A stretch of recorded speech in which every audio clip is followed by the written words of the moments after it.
നമസ്കാരം. ഈ രമേഷ് പിഷാരടി ഒരു കുഴപ്പം പിടിച്ച ആളാണ്. അദ്ദേഹത്തിനും നിങ്ങൾക്കും ഇടയിൽ അദ്ദേഹത്തെ സംസാരിക്കാൻ വിടാതെ ഞാൻ നിന്നാൽ നിങ്ങൾ എന്നെ പിടിച്ച കടലിലിടും എന്നുള്ള കാര്യത്തിൽ ഒരു സംശയമില്ല. അതുകൊണ്ട് നേരിട്ട് കാര്യത്തിലേക്ക് കിടക്കാം.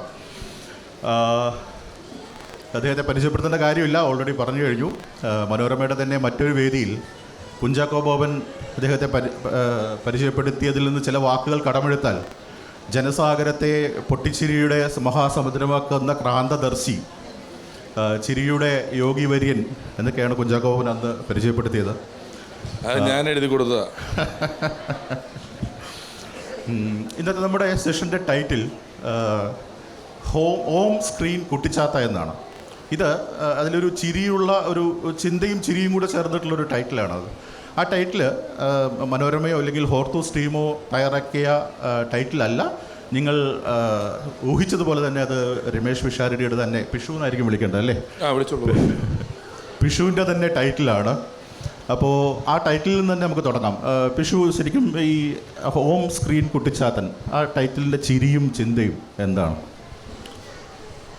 അതിലേക്ക് വരുന്നതിന് തൊട്ട് മുമ്പ് എല്ലാവർക്കും വിനയം നിറഞ്ഞ നമസ്കാരം. കഴിഞ്ഞു പോയ ദീപാവലിയുടെയും കേരളപ്പിറവിയുടെയും ആശംസകൾ നിങ്ങൾ ഓരോരുത്തർക്കും ഈ അവസരത്തിൽ അറിയിക്കുന്നു.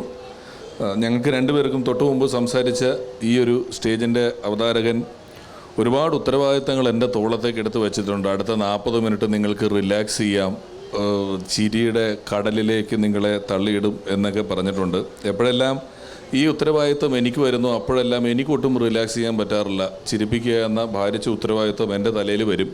ഇത് അത്തരത്തിലൊരു നർമ്മം പറയുന്നതിന് വേണ്ടിയിട്ടുള്ള ഒത്തുകൂടലല്ല, നർമ്മം ഉണ്ടായിക്കൂടായ്മയും ഇല്ല. ഒരിക്കൽ കൂടി സ്വാഗതം പറഞ്ഞുകൊണ്ട് അദ്ദേഹം ചോദിച്ചതുപോലെ ഓം സ്ക്രീൻ കുട്ടിച്ചാത്ത എന്ന പേര് പലപ്പോഴും സാഹിത്യ സമാഗമങ്ങൾ എന്നൊക്കെ പറയുമ്പോൾ നമ്മൾ കുറച്ച് ചരിത്രത്തിൻ്റെ ഭാഗത്തോട്ട് പഴയ പല കാര്യങ്ങളെയും ഓർക്കാനും ഓമനിക്കാനും ഒക്കെ ഉള്ള സമയമായി മാറാറുണ്ട്. ഇത് കുറച്ചുകൂടെ വർത്തമാനകാലത്തിൽ വളരെ പ്രസക്തിയുള്ള ഒരു വിഷയത്തിലൂടെ ആയിരിക്കും നമ്മൾ പോവുക എന്ന് ഞാൻ വിചാരിക്കുന്നു. 1975 മുതൽ 85 വരെയുള്ള കാലഘട്ടത്തിൽ സ്ക്രീനുകൾ എന്ന് പറയുന്നത് തിയേറ്ററുകൾ മാത്രമാണ് കേരളത്തിലുണ്ടായിരുന്നത്. അതൊരു 1000-നും 1500-നും ഇടയിൽ തിയേറ്ററുകളാണ് ഏകദേശം അന്ന് കേരളത്തിലുണ്ടായിട്ടുണ്ടാവുക. എല്ലാം കൃത്യമായ ഒരു കണക്കെടുപ്പിൽ ഇത്ര തിയേറ്റർ ഇത്ര ദിവസം ഉണ്ടായിരുന്നു എന്നൊന്നും ഞാൻ പറയുന്നില്ല. ഏതാണ്ട് ഇപ്പം 500-നും 600-നും ഇടയിൽ സ്ക്രീനുകളാണുള്ളത്, തിയേറ്ററുകളല്ല. ഒരു തിയേറ്ററിൽ 4 സ്ക്രീൻ വരെ ഉണ്ടല്ലോ. അപ്പോൾ 75 മുതൽ 85 വരെ ഒരു 1000 സ്ക്രീനുകളുണ്ടെങ്കിൽ ഈ 1000 സ്ക്രീനിലും കൂടി ഉണ്ടായിരിക്കുക ഒരു 40 മണിക്കൂർ കണ്ടൻ്റാണ്. ഫിലിം പെട്ടികളിലായി അങ്ങിങ്ങ് പലയിടത്ത് കൊണ്ടു നടക്കുന്ന പെട്ടികളെല്ലാം കൂടെ നിരത്തിയിട്ട് പ്ലേ ചെയ്താലും 40 മണിക്കൂർ കൊണ്ട് ഈ കണ്ടൻറ്റുകൾ 1500 സ്ക്രീനിലുമുള്ള കണ്ടൻറ്റുകൾ 75 മുതൽ 85 വരെ തീർന്നു പോകുമായിരുന്നു.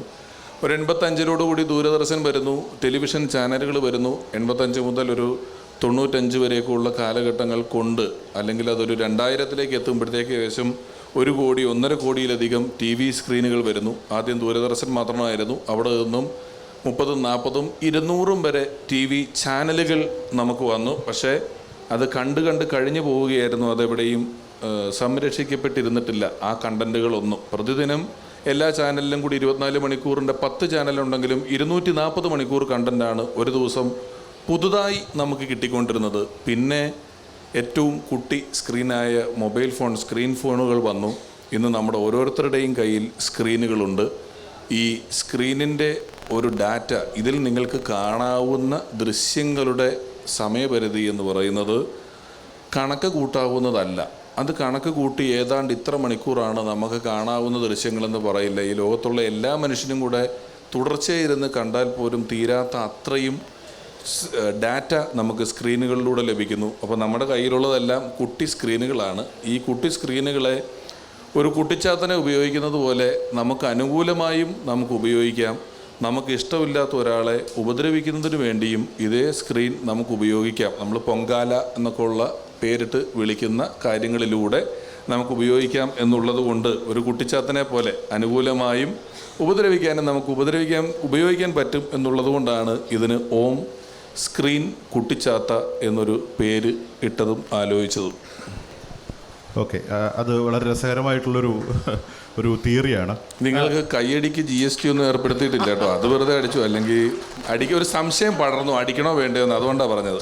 ഞാൻ ഓം സ്ക്രീൻ കുട്ടിച്ചാത്തനിലേക്ക് വരുന്നതിന് മുമ്പ് പിഷു 1975 കാര്യങ്ങൾ പറഞ്ഞതുകൊണ്ടാണ് ഈ നമ്മൾ സ്കൂളിലൊക്കെ പഠിച്ചിട്ടുള്ള മനുഷ്യൻ സമൂഹജീവിയാണ് എന്നായിരുന്നു.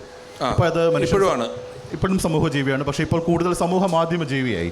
അപ്പോൾ അതിലൊരു ട്രാൻസിഷൻ ഉണ്ടല്ലോ. അപ്പോൾ പിഷുവൊക്കെ അത് വളരെ ഭംഗിയായിട്ട് ആ ട്രാൻസിഷൻ നടത്തിയിട്ടുള്ള ആളാണ്. നാട്ടുവേദികളിൽ നിന്ന് ചിരിപ്പിച്ച് തുടങ്ങി, അത് കഴിഞ്ഞ് സോഷ്യൽ മീഡിയ വന്നപ്പോൾ വളരെ സ്മൂത്തായിട്ട് അതിലേക്ക് മാറി. അപ്പോൾ ആ പിഷുവിൻ്റെ വ്യക്തിപരമായിട്ട് പിഷുവിൻ്റെ ആ ഒരു ട്രാൻസിഷൻ എങ്ങനെയായിരുന്നു? ഈ മനുഷ്യൻ സമൂഹജീവിയാണ് എന്ന് പറയുന്നത് എപ്പോഴും ആളുകൾ കൂടിയാണ് സമൂഹം ഉണ്ടാകുന്നത് എന്ന് പറയുമെങ്കിലും ഇപ്പോൾ സത്യത്തിൽ ഓൾറെഡി ഇവിടെ ഒരു സമൂഹമുണ്ട്. ജനിക്കുന്ന ഓരോരുത്തരെയും 10-15 വർഷം ട്രെയിൻ ചെയ്ത് അതിനകത്തോട്ട് എടുക്കുക, അതിന് ചേരാത്തവനൊക്കെ ഒറ്റപ്പെട്ടു പോകും എന്നുള്ളൊരു പ്രശ്നമുണ്ട്. സാമൂഹ്യ മാധ്യമവും ഏതാണ്ട് അങ്ങനെ തന്നെയാണ്. അതിൽ നമ്മൾ എല്ലാ രാജ്യങ്ങളിലും അവിടുത്തെ പൗരന്മാർക്ക് കുറേ പരിഗണനകളുണ്ട്, മറ്റ് രാജ്യങ്ങളിൽ നിന്ന് വരുന്നവർക്ക് അത്രയും പരിഗണനകളില്ല. സിറ്റിസൺസിന് പരിഗണന അത് കൂടുതലാണ്, മൈഗ്രേറ്റേഴ്സിന് അത്ര ഇല്ല എന്ന് പറയുന്നത് പോലെ എൻ്റെ ഒരു ഏജ് ഗ്രൂപ്പിലുള്ളവർ ഉൾപ്പെടെ വേറെ നിവൃത്തിയില്ലാത്തത് കൊണ്ട് മൈഗ്രേറ്റ് ചെയ്ത് ഈ സാമൂഹ്യ മാധ്യമങ്ങളുടെ ലോകത്തേക്ക് വന്നതാണ്. അപ്പോൾ എൻ്റെ മക്കൾക്ക് ഈ പ്രശ്നമില്ല, അവർ ജനിക്കുമ്പോഴേ അവിടെ ഉണ്ട്. അവരൊരു പക്ഷേ ഞാൻ ഉപയോഗിക്കുന്നത് പോലെ അല്ല ഇത് ഉപയോഗിക്കുന്നത്, വളരെ ക്രിയാത്മകമായി ഇതെല്ലാം ഉപയോഗിക്കുന്നുണ്ട്. നമുക്ക് അങ്ങനെയല്ല, നമുക്ക് പകുതിക്ക് വെച്ച് ഇത് കിട്ടി, ഇതെങ്ങനെ ഉപയോഗിക്കണമെന്ന് കൃത്യമായിട്ട് അറിയില്ല, നമ്മളിതിനകത്ത് കയറിപ്പോയി ഇത് ഉപയോഗിച്ചില്ലെങ്കിൽ കുഴപ്പമാണ് എന്നുള്ള രീതിയിൽ നമ്മൾ കയറിയതാണ്. ചോദ്യം ചോദിച്ച പോലെ ഞാൻ സ്റ്റേജുകളിൽ നിന്ന് വന്നപ്പോഴും ഈ ചെറിയ സ്ക്രീനായപ്പോഴും TV സ്ക്രീനായപ്പോഴും എല്ലാം 100% സാമൂഹ്യ മാധ്യമങ്ങൾക്ക് വേണ്ടി മാത്രമുള്ള പരിപാടികൾ ചെയ്യുന്നില്ല. ഇതിൻ്റെ ഒരു പ്രത്യേകത, സിനിമയിൽ നിന്നോ TV-യിൽ നിന്നോ ഉള്ള എല്ലാ കണ്ടന്റുകളും താഴത്തേക്ക് ഇറങ്ങി, അതായത് മണ്ണിലിറങ്ങുന്നത് പോലെ സാമൂഹ്യ മാധ്യമങ്ങളിൽ വരും. ഇവിടെയുള്ള എല്ലാ കണ്ടന്റുകളും അതുപോലെ മുകളിലേക്ക് സ്ക്രീനിൻ്റെ വലിപ്പം കൂടുന്നതനുസരിച്ച് മുകളിലേക്ക് വന്നു പോകുന്നില്ല. അപ്പം എൻ്റെ ഈ ട്രാൻസിഷൻ ഓട്ടോമാറ്റിക്കലി നടന്നു. നമ്മൾ TV ചെയ്യുന്ന കാര്യങ്ങൾ അതാത് കാലങ്ങളിൽ ഇപ്പുറത്ത് അപ്ലോഡ് ചെയ്യപ്പെട്ടു. പിന്നെ ഇത് എന്താണ് സംഭവിക്കുന്നതെന്നുള്ള മാറ്റത്തെക്കുറിച്ച് നമ്മൾ കുറച്ചുകൂടെ ബോധവാനായിരുന്നു എന്നതുകൊണ്ട് അതിൽ പരിക്കുകൾ പറ്റിയില്ല എന്ന് വേണം പറയാൻ. മാറൽ എല്ലാവരും മാറി. എൻ്റെ 75 വയസ്സുള്ള അമ്മയ്ക്ക് വരെ ഫേസ്ബുക്ക് ഉണ്ട്. കഴിഞ്ഞ കർക്കിടക മാസത്തിൽ ഓൺലൈനിൽ അമ്മ രാമായണം വായിക്കുന്നത് ഞാൻ കണ്ടു പലരുടെ അടുത്തേക്കൊക്കെ. അപ്പം മാറൽ എല്ലാവരും മാറിയിട്ടുണ്ട്. മാറ്റത്തിൽ പരിക്ക് പറ്റാതിരിക്കലാണ് നമ്മുടെ ഏറ്റവും വലിയ ഉത്തരവാദിത്വം തോന്നിയിട്ടുണ്ട്. പരിക്ക് പറ്റിയിട്ടുള്ള സന്ദർഭങ്ങൾ ഉണ്ടായിട്ടുണ്ടോ? ആ പരിക്ക് പറ്റുക എന്ന് പറയുന്നത് ഇപ്പോൾ ഞാൻ നേരത്തെ പറഞ്ഞ പൊങ്കാലയിലേക്ക് അത് വീണ്ടും വരും. നമ്മുടെ വാക്കുകൾ കഷ്ണങ്ങളാക്കി വരുമ്പം, ചെറുതാക്കി വരുമ്പോൾ, അതിനെ മറ്റൊരു രീതിയിൽ ഇൻ്റർപ്രറ്റ് ചെയ്ത് വരുമ്പോഴെല്ലാം പരിക്ക് പറ്റുക എന്ന് പറഞ്ഞാൽ നമ്മൾ ഒരുപാട് ചീത്ത കേൾക്കേണ്ടി വരും. നാട്ടുകാർ നല്ലോണം ചീത്ത വിളിക്കും പല കാരണങ്ങൾ കൊണ്ട്. അവർക്കൊരു തുള്ളി കണ്ടത് അതുപോലെ വിശ്വസിച്ച് അതിനൊരു റിസൾട്ട് പെട്ടെന്ന് ആലോചിച്ച് നമ്മളെ ചീത്ത വിളിക്കുക എന്നുള്ളത് കൊണ്ട് അതൊരു പരിക്കായിട്ട് കാണുന്നുണ്ടെങ്കിൽ പറ്റിയിട്ടുണ്ട്. ആർക്കും എപ്പോഴും പറ്റാം. അത് നമ്മുടെ ഗാനഗന്ധർവൻ തൊട്ട് ഇങ്ങോട്ട് എടുത്താൽ എല്ലാവർക്കും ആ പരിക്ക് ഓർക്കാപ്പുറത്ത് എവിടുന്നെങ്കിലും ഒരിക്കൽ കിട്ടിക്കൂടായ്മയില്ല. പിഷു ആരാധകർ ഇരിക്കുന്ന സദസ്സും കൂടി ആയതുകൊണ്ട് അങ്ങനെ അടി കിട്ടിയ ഒരു സന്ദർഭം ഒന്ന് ഓർക്കാമോ? അടി കിട്ടിയ സന്ദർഭങ്ങൾ എന്ന് പറയുന്നത്, ഞാൻ ചെയ്തുകൊണ്ടിരുന്ന ഒരു പരിപാടിയുടെ 25ാം വാർഷിക ആഘോഷം TV-യിലുണ്ടായിരുന്നു. അന്ന് എനിക്ക് കണ്ണി സൂക്കേടാണ്. നല്ല കണ്ണി സൂക്കേട് വന്നപ്പോൾ ഞാൻ ഇവരോട് പറഞ്ഞു എന്നെ ഒഴിവാക്കാമോ എന്ന് ചോദിച്ചു. അപ്പം പറ്റില്ല, അത് നമ്മൾ ഏതോ ഫെസ്റ്റിവൽ സമയമാണ്, അതിൻ്റെ പരസ്യം റെഡിയായി പോയി, കാര്യങ്ങൾ റെഡിയായി പോയി, മാർക്കറ്റിങ്ങുകാരെ എല്ലാം ഏൽപ്പിച്ചു, ഇനി നീ വന്നില്ലേ പ്രശ്നമാവും എന്ന് പറഞ്ഞു. ഞാനങ്ങനെ എൻ്റെ കൂടെ 10-20 വർഷം ജോലി ചെയ്ത സഹപ്രവർത്തകരുടെ കൂട്ടത്തിൽ കൂളിംഗ് ഗ്ലാസ് വെച്ച് കണ്ണി സൂക്കേടായതുകൊണ്ട് ഇച്ചിരി മാറ്റി ഒരു കസേരയിട്ട് ഞാൻ കഴിഞ്ഞിട്ട് ബാക്കി എല്ലാവരും ഇരിക്കുന്ന രീതിയിലൊരു പരിപാടി ചെയ്തു. ഇതിൻ്റെ തുടക്കത്തിൽ പറഞ്ഞു കണ്ണി സൂക്കേടായതുകൊണ്ടാണ്. പക്ഷേ ഇതിൻ്റെ കഷ്ണങ്ങൾ വരുമ്പോൾ കണ്ണി സൂക്കേടൊന്നും വരില്ലല്ലോ. ചീത്തയെന്ന് പറഞ്ഞാലുണ്ടല്ലോ, ഇവൻ ആരാന്ന വിചാരം, കൂളിംഗ് ഗ്ലാസ് വെച്ചിരിക്കുന്ന കണ്ടോ, ഇവൻ മാറിയിരിക്കുന്ന കണ്ടോ, ഇവൻ ആ കൂട്ടത്തിൽ കയറിയിരുന്ന എന്താ കുഴപ്പം, അല്പൻ ഐശ്വര്യം വന്ന പർദ്ധരാത്രിക്ക് കുട പിടിക്കുന്നു, ശരിക്കും ഇവനവിടെ ഇരുത്തരുതെന്നും പറഞ്ഞ് ഞാൻ കേട്ട ചീത്തയ്ക്ക് കയ്യും കണക്കുമില്ല. ഒരു ഉദാഹരണം. ഇനിയും പരിക്ക് പറ്റിയ മറ്റൊരു ഉദാഹരണം പറയാം. ഞങ്ങളുടെ സഹപ്രവർത്തകനായ സുധിക്ക് കാറപകടം ഉണ്ടാകുകയാണ്. കാറപകടത്തിൽ അദ്ദേഹം മരിച്ചു. പലർക്കും അറിയാവുന്ന സുധി എന്ന് പറയുന്ന കലാകാരൻ. അദ്ദേഹം മരണപ്പെടുന്നതിൻ്റെ തലേന്ന് ഞാൻ ദുബായിലാണ്. ദുബായ് ഇവിടുന്ന് 1.5 മണിക്കൂർ ബാക്കിലാണ്. 12 മണിക്ക് എൻ്റെ ഒരു സുഹൃത്തിൻ്റെ പിറന്നാൾ ആഘോഷം ഉണ്ടായിരുന്നു. പിറന്നാൾ കഴിഞ്ഞ് ഞാൻ കേക്ക് മുറിക്കുന്ന ഫോട്ടോ അതിനകത്ത് എൻ്റെ ഫേസ്ബുക്കിൽ അവൻ്റെ പിറന്നാളാണെന്ന് അറിയിച്ചുകൊണ്ട് പോസ്റ്റ് ചെയ്തു. രാവിലെ 3 മണിയോടുകൂടി വാഹനാപകടം ഉണ്ടായി. ഒരു 7:30-8 മണിയോടുകൂടി ഞങ്ങളുടെ സംഘടനയുടെ പ്രസിഡൻ്റായിട്ടുള്ള ഷാജോൺ എന്നെ വിളിച്ചിട്ട് പറഞ്ഞു, എറണാകുളത്ത് പൊതുദർശനത്തിന് വെക്കണം എന്നൊരു പ്ലാനുണ്ട്. ഈ കല്യാണത്തിനൊന്നും കൊടുക്കുന്ന ഓഡിറ്റോറിയങ്ങൾ പൊതുവെ ബോഡി പൊതുദർശനത്തിന് വെക്കുന്നതിന് വേണ്ടി വിട്ടുകൊടുക്കില്ല. എങ്കിലും എനിക്കറിയാവുന്ന സ്ഥലങ്ങളിലെല്ലാം വിളിച്ച് ഞങ്ങളത് പൊതുദർശനത്തിന് വേണ്ടി ഞാൻ ശ്രമിച്ചുകൊണ്ടിരിക്കുന്നു. ഇതെല്ലാം നടന്നു. പക്ഷേ ആ പൊതുദർശനം മാറ്റി വെച്ചു, ബോഡി നാട്ടിലോട്ട് തന്നെയാണ് കൊണ്ടുപോയത്. പക്ഷേ ഇതെല്ലാം കഴിഞ്ഞ് ഞാൻ പിറ്റേന്ന് ഫേസ്ബുക്ക് എടുത്ത് നോക്കുമ്പം കൂട്ടുകാരൻ മരിച്ചു കിടക്കുമ്പോഴാണോ പിറന്നാൾ ആഘോഷിക്കുന്നതെന്ന് ചോദിച്ചൊരു 4000 പേര് ഈ മറ്റേ പോസ്റ്റിൻ്റെ താഴെ വന്ന് ചീത്ത വിളിച്ചിട്ടുണ്ട്. അപ്പോൾ ഇത് പൂർണ്ണമായും അറിയാതെ നമ്മൾ ചീത്ത കേൾക്കുക എന്ന് പറയുന്ന ഒരു പരിക്ക് നമുക്കിതിനകത്തുനിന്ന് പറ്റിയേക്കാം. നമ്മൾ തെറ്റ് ചെയ്യണമെന്ന് നിർബന്ധമില്ല എന്നാണ് അതുകൊണ്ട് ഉദ്ദേശിച്ചത്. ഇത്തരം സന്ദർഭങ്ങളിൽ ശരിക്കും നമ്മൾ വിഷയത്തിൽ നിന്ന് അല്പം മാറിയിട്ടുള്ള ഒരു പേഴ്സണൽ ചോദ്യത്തിലേക്ക് തന്നെ പോവാണ്. ഇത്തരം സന്ദർഭങ്ങൾ എങ്ങനെയാണ് നേരിടുക? അപ്പം നമ്മൾ ഇപ്പോൾ ഈ സദസ്സ് നമ്മളെ കൂവി വിളിക്കുകയാണെങ്കിൽ നമുക്ക് ഇവിടെ നിന്ന് ഓടി രക്ഷപ്പെടാം. പക്ഷേ നിങ്ങളുടെ സോഷ്യൽ മീഡിയ പ്രൊഫൈലിൽ നിങ്ങൾക്ക് ഓടി ഒളിക്കാൻ പറ്റില്ല. അപ്പോൾ ഇത്തരം സന്ദർഭങ്ങളിൽ നിന്ന് പിഷാരടി എങ്ങനെയാണ് രക്ഷപ്പെട്ടു പോവുക? കമൻറ്റ് ബോക്സ് ഓഫാക്കി ഇടൂ. ഇല്ല, ഇത്തരം കാര്യങ്ങളിൽ നിന്ന് രക്ഷപ്പെടാൻ നമുക്ക് പറ്റില്ല. അതിന് ഉപാധികളില്ല. ഇത് നമ്മൾ കാലഘട്ടത്തിൻ്റെ ഒരു മാറ്റമായി കണ്ടുകൊണ്ട് അതിനെ പൊരുത്തപ്പെടുക. ഇവരാരും ഇപ്പം എന്നെ ചീത്ത വിളിക്കുന്നില്ല. ഇത് കഴിഞ്ഞാൽ പോലും വേണം ഇതിലാരെങ്കിലും ഇതിൻ്റെ താഴെ ഒന്ന് കമൻ്റ് ഇടാൻ അവർക്ക് എളുപ്പമാണ്. തിയേറ്ററിൽ കറണ്ട് പോകുമ്പോൾ കൂവുന്ന പോലെയാണ്. ലൈറ്റ് ഓണാക്കിയാൽ പെട്ടെന്ന് നിന്നു പോകും. അപ്പോൾ അത്ര എളുപ്പത്തിൽ നേരിട്ട് കാണുമ്പോൾ മുഖത്ത് നോക്കി ഇത് പറയാൻ തുടങ്ങുമ്പോഴേ നമുക്ക് വലിയ വിഷമമുള്ളൂ. അല്ലാതെ ഇതിൻ്റെ ഒരു വാലിഡേഷൻ, സാമൂഹ്യ മാധ്യമങ്ങളിലെ വാലിഡേഷനെ കുറിച്ച് അത്രയും ബോധവാനല്ല ഞാൻ. അതൊരു പ്രശ്നമായി കാണുന്നില്ല. അതെന്തുകൊണ്ടാണെന്ന് വെച്ചാൽ ഈ പറഞ്ഞ 2 സംഭവങ്ങളിലും നമ്മളൊരു തീരുമാനം എടുക്കുന്നത് നമുക്ക് കിട്ടുന്ന വാർത്തകളുടെ അടിസ്ഥാനത്തിലാണ്, നമുക്ക് കിട്ടുന്ന ഡാറ്റകളുടെ അടിസ്ഥാനത്തിലാണ് നമ്മളെല്ലാ തീരുമാനങ്ങളും എടുക്കുന്നത്. അപ്പം നമുക്ക് കിട്ടുന്ന ഡാറ്റകൾ അനലൈസ് ചെയ്യാൻ നമുക്ക് എപ്പോഴും പറ്റിക്കൊള്ളണമെന്നില്ല. 1, 2 നമുക്ക് കിട്ടുന്ന ഡാറ്റകൾ ശരിയല്ലെങ്കിൽ നമ്മുടെ തീരുമാനം തെറ്റിപ്പോവും. ഇപ്പോൾ കണ്ണട വെച്ചിരിക്കുന്ന ആൾക്ക് കണ്ട് ചീത്ത വിളിച്ച ആൾക്ക് കിട്ടിയ ഡാറ്റ തെറ്റ. അവൻ നോക്കുന്ന കാഴ്ചയിൽ അവൻ ഒന്നും ചിന്തിക്കാണ്ട് ചീത്ത വിളിക്കുകയാണ്. ഞാൻ അതാണ് നേരത്തെ പറഞ്ഞത്. നമ്മൾ ഇംഗ്ലീഷിൽ ഇപ്പോൾ ഡാറ്റ ഡയറിയ എന്നൊക്കെ പറയുന്നൊരു വാക്ക് വന്നിട്ടുണ്ട്, ഡിജിറ്റൽ ഡയറ്റിംഗ് എന്ന് പറയുന്ന വാക്ക് വന്നിട്ടുണ്ട്. അപ്പോൾ നമുക്ക് കിട്ടിയ ഡാറ്റ കൃത്യമാണോ? നിങ്ങൾക്ക് ഒരു സാധാരണക്കാരന് കുറച്ച് നാളുകൾക്ക് മുമ്പ് കേവലം 500 പേരെ അവൻ്റെ ജീവിതത്തിൽ അറിഞ്ഞാൽ മതിയായിരുന്നു. കല്യാണത്തിന് വരുന്നവരെയൊക്കെ കൂടെ കൂട്ടി 500 പേര് മതി. ഇപ്പോഴതല്ല. നിങ്ങൾക്ക് പ്രോസസ്സ് ചെയ്യാനുള്ള ടൈം കിട്ടുന്നതിനപ്പുറമുള്ള ഡാറ്റ എല്ലാ ദിവസവും വന്നിടിച്ച് കയറിക്കൊണ്ടിരിക്കുകയാണ്. ഒരു 25 കൊല്ലം മുമ്പ് എൻ്റെ വീട്ടിലുണ്ടാക്കുന്ന ഒരു കറിയുടെ ഫോട്ടോ എടുത്തൊരു പ്രിൻ്റ് ഔട്ട് എടുത്തൊരു ആൽബത്തിൽ ഒട്ടിച്ചിട്ട് ഒരു 500 പേരെ കാണിച്ചിട്ട് എൻ്റെ ഭാര്യ ഇത് നിങ്ങൾക്ക് ഇഷ്ടപ്പെട്ടോ എന്ന് ചോദിച്ചാൽ മിക്കവാറും അത് മറ്റു പലതിൻ്റെയും ലക്ഷണമായി നാട്ടുകാരൻ കണക്കാക്കും. പക്ഷെ ഇന്ന് വീട്ടിലുണ്ടാക്കുന്ന ഒരു കറിയുടെ ഫോട്ടോ എടുത്ത് ഫേസ്ബുക്കിലിട്ടാൽ ഇതെങ്ങനെയുണ്ടെന്ന് ചോദിച്ചാണ് ക്യാപ്ഷൻ ഇടുന്നത്. തിന്നു നോക്കാൻ പറ്റുകയില്ല, തൊട്ട് നോക്കാൻ പറ്റില്ല. അന്ന് നമ്മളിതൊരു ഫോട്ടോ ഒരു ആൽബത്തിൽ ഒട്ടിച്ച് കൊണ്ട് നടന്ന് ചോദിച്ചാൽ എന്ത് മണ്ടത്തരം അതിനകത്തുണ്ടോ അതേ മണ്ടത്തരം അതിനകത്ത് ഇപ്പോഴും ഉണ്ട്. പക്ഷേ സമ്മതിക്കാൻ പാടാണ്. കാരണം എല്ലാവരും ഇത് ചെയ്യുന്നുണ്ട് എന്നുള്ളത് കൊണ്ടാണ്. അതായത് അത്ര സ്വാഭാവികമല്ലാത്ത കാര്യങ്ങൾ ജനകീയമായാൽ സ്വാഭാവികമായിട്ട് തോന്നും. ഇപ്പം ഒരു ഉദാഹരണം പറഞ്ഞാൽ, ഒന്നുകൂടെ പറയുന്നു, സ്വാഭാവികമല്ലാത്ത കാര്യങ്ങൾ ജനകീയമായാൽ സ്വാഭാവികമായി തോന്നും. ഇപ്പോൾ ഉദാഹരണം പറഞ്ഞാൽ, ഞാനും കണ്ണട വെച്ചിട്ടുണ്ട്, നിങ്ങളും കണ്ണട വെച്ചിട്ടുണ്ട്, ഞങ്ങൾക്കൊരു പെണ്ണ് ആലോചിക്കുന്നതിന് യാതൊരു കുഴപ്പമില്ല. പക്ഷേ കണ്ണിൻ്റെ കാഴ്ച കുറഞ്ഞതുകൊണ്ടാണ് കണ്ണട വെച്ചിരിക്കുന്നത്. ഇതേപോലെ ചെവിയുടെ കേൾവി കുറഞ്ഞതുകൊണ്ട് ഇയർഫോൺ വെച്ച ഒരാൾ ഈ സമൂഹത്തിലുണ്ടെങ്കിൽ കണ്ണട വെച്ച ആളെ അംഗീകരിക്കുന്നത് പോലെ ഇയർഫോൺ വെച്ച ആളെ അംഗീകരിക്കില്ല. രണ്ടും ഒരേ കാര്യമാണ്. ഒരാൾക്ക് കണ്ണ് കുറവാണ്, ഒരാൾക്ക് ചെവി കുറവാണ്. പക്ഷേ കണ്ണട ലോക ജനസംഖ്യയുടെ 35% കൂടുതൽ ആളുകൾ വച്ചിട്ടുണ്ട്, മറ്റേത് അത്ര ഇല്ല. അതാണ് ഞാൻ ആ ഫോട്ടോ എടുത്ത ഉദാഹരണം പറഞ്ഞത്. അത് നമ്മൾ എല്ലാവരും ചെയ്തു തുടങ്ങിയപ്പോൾ വളരെ നോർമലായൊരു കാര്യമായി നമുക്ക് തോന്നുന്നുണ്ടെങ്കിലും നമ്മൾ പ്രത്യേകിച്ച് അതിനകത്ത് യാതൊരു പ്രയോജനവുമില്ലാത്തൊരു ആക്ടിവിറ്റി നമ്മുടെ ജീവിതത്തിൽ നിന്ന് സമയം കളഞ്ഞ് ചെയ്യുന്നു എന്നുള്ളതാണ് സ്ക്രീനിൻ്റെ ഒരു പ്രധാന പ്രശ്നം. നമ്മുടെ വിഷയത്തിലേക്ക് വന്നാൽ അതുതന്നെയാണ് എനിക്ക് തോന്നുന്നത്. ഇപ്പോൾ ആളുകൾ പറയുന്നുണ്ട് 1 കൊല്ലം എന്ത് പെട്ടെന്നാണ് പോയതെന്ന്. അങ്ങനെ തോന്നുന്നവരൊന്ന് കൈവെക്കാവോ? ജനുവരി ഇപ്പോൾ കഴിഞ്ഞ പോലെ നവംബറായി, ഡിസംബറായി. വേണ്ട, 1 കൊല്ലം എന്ത് പെട്ടെന്ന് പോയി എന്ന് തോന്നുന്നു. സ്കൂളിൽ പഠിക്കുമ്പോൾ നമുക്ക് 1 കൊല്ലം ഇത്ര പെട്ടെന്ന് പോകുന്നില്ലായിരുന്നു. അതിൻ്റെ കാരണം സ്കൂളിൽ പഠിക്കാൻ നമുക്ക് ഇഷ്ടമല്ലായിരുന്നു എന്നതുകൊണ്ടാണ്. ഇപ്പം നമ്മൾക്ക് ഇഷ്ടമുള്ളൊരു കാര്യം ചെയ്തുകൊണ്ടിരിക്കുമ്പം സമയം പോകുന്നത് നമ്മൾ അറിയുന്നില്ല.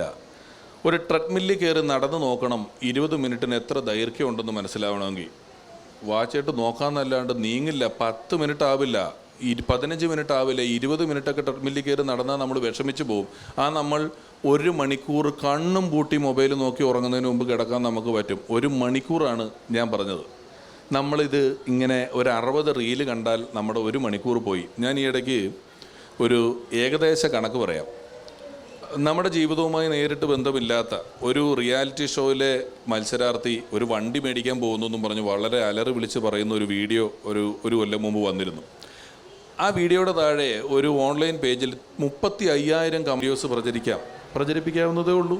വളരെ എളുപ്പമാണ്. ഇത്രയും ഈസി ആയിട്ട് നമ്മൾ ഇന്ന് ഈ സിനിമയിലെ ക്ലിപ്പുകൾ കാണുന്നത് പോലെ ഇതിൻ്റെ ഒരു ആധിക്യം ഉണ്ടായാൽ എന്ത് ആണ് നമ്മളുടെ പ്രതിവിധി? നമ്മൾ എന്താണ് ചെയ്യുക? ഇത്തരത്തിലുള്ള ഫേക്കായിട്ട് ഉണ്ടാക്കി വിടുക വഴി നമുക്ക് നമ്മുടെ എതിരാളിയെക്കുറിച്ച് ഒരു അപമതിപ്പ് സമൂഹത്തിൽ ഉണ്ടാക്കാൻ സാധിക്കും. മോശമായ ഒരാളെക്കുറിച്ച് നല്ല കാര്യങ്ങൾ പ്രചരിപ്പിക്കാൻ നമുക്ക് പറ്റും. അങ്ങനെ തെറ്റായ ഡാറ്റകൾ ഇതിലൂടെ പ്രചരിപ്പിച്ച് അത് വഴി കൺട്രോൾ ചെയ്യപ്പെടുന്നവരാണ് നമ്മൾ എന്ന ബോധ്യം നല്ലവണ്ണം നമുക്കില്ലെങ്കിൽ നമ്മുടെ ഇഷ്ടപ്രകാരമാണ് നമ്മൾ ജീവിക്കുന്നത് എന്നുള്ളത് വെറുതെ ഒരു സ്റ്റേറ്റ്മെൻറ്റ് മാത്രമായി പോവും. നമ്മൾ മറ്റാരൊക്കെയോ നിയന്ത്രിക്കപ്പെട്ട ഒരു ജീവിതമായിരിക്കും ജീവിക്കുന്നത്. മറ്റേ തമാശ പ്രതീക്ഷിച്ച ചേട്ടൻ എണീറ്റ് പോയോ? നമ്മുടെ OV വിജയൻ്റെ ഒരു ഫിലോസഫിക്കൽ കാർട്ടൂണിൽ അദ്ദേഹം ചോദിക്കുന്നുണ്ട്, നമ്മൾ ആരുടെ ജീവിതമാണ്, ആരുടെ തോന്നലാണ് ഞാനെന്ന് ഒരു കാർട്ടൂൺ കഥാപാത്രം ചോദിക്കുന്നുണ്ട്. എന്ന് പറഞ്ഞ പോലെ നമ്മളൊക്കെ ജീവിക്കുന്ന ആരുടെ ജീവിതമാണ് എന്ന ഒരു സംശയം ഉണ്ടാക്കുന്ന ഒരു പേടിപ്പെടുത്തുന്ന സാധനം കൂടിയാണ് പിഷാരടി പറഞ്ഞത്. അല്ലാതെ പേടിച്ചേ പറ്റുള്ളൂ. അത് നിസ്സാരമായിട്ട് സാധ്യമാണ്. ഇപ്പോൾ വന്നു തുടങ്ങിയിട്ടില്ല. ഇനി സത്യം പറഞ്ഞാലും ഞാൻ നെഗറ്റീവാണ് പറഞ്ഞേ.